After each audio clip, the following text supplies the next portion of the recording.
सपूत। बहुत पुरानी बात है। फ्लोरा नामक एक आदर्श गांव था। हर गांव में हर तरफ स्वच्छता थी। गांव की गलियां में नियमित रूप से झाड़ू लगाई जाती थी। नालियां रोज साफ की जाती थी।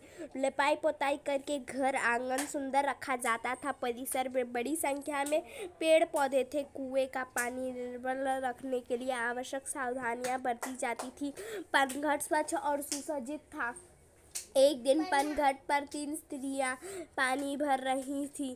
वह अपने अपने लाडले के गुणों का बखान कर रही थी। एक बोली, बहन, मेरा सपूत बड़ा विद्वान है। जब से शहर से पढ़कर आया है, चारों ओर उसकी धूम मची है। बड़े बड़े ग्रंथ पढ़ लेता है। आकाश के तारों को देखकर उनके नाम बता देता है। देश विदेश की सभी बातों का उसे पता है। दूसरी ने जोश में झट से आगे बढ़कर कहा, अरे सखी, मेरे लाल जैसे बलि तो 10-5 गांवों में नहीं देखने को भी नहीं मिलेगा।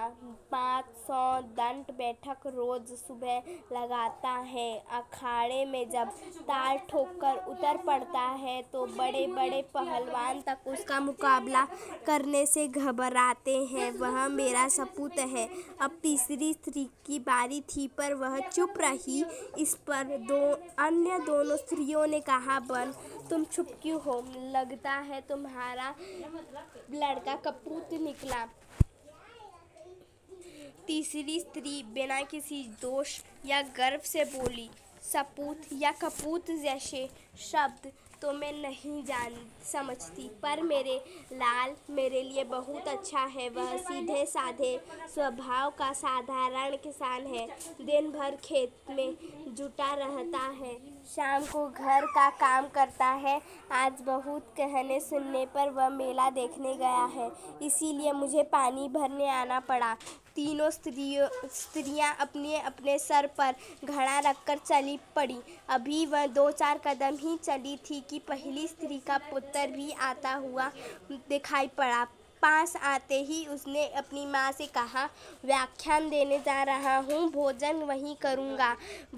यह कहकर वह तेजी से चला गया। तभी दूसरी स्त्री का पहलवान पुत्र भी आता हुआ दिखा। वह मतवाले हाथी की तरह झूम रहा था। उसने अपनी माँ से कहा, माँ, आज दंगल में मैंने एक नामी पहलवान को बुरी तरह पिछाड़ा। पानी लेकर जल्दी घर पहुँचना, मुझे जोरों से भूख लगी है। यह कहकर वह घर की ओर बढ़ गया। अंत में तीसरी स्त्री का पुत्र भी आता हुआ पूछा। वह बड़ा ही सीधा साधा स्वभाव का था। आते ही उसने अपनी माँ के सर से घड़ा उतारकर अपने सर पर रख लिया और बोला, माँ, तुम क्यों पानी भरने चली आई? मैं तो आ ही रहा था। माँ से घड़ा लेकर वह उत्साह से घर की ओर चल पड़ा। यह देखकर अन्य दोनों स्त्रियों का सर संकोच से झुक गया। उन्हें बोध हो गया कि कर्तव्य और सेवा के बिना ज्ञान एवं बल अधूरा है। वह समझ गई कि सपूत तो तीसरी स्त्री का बेटा ही है।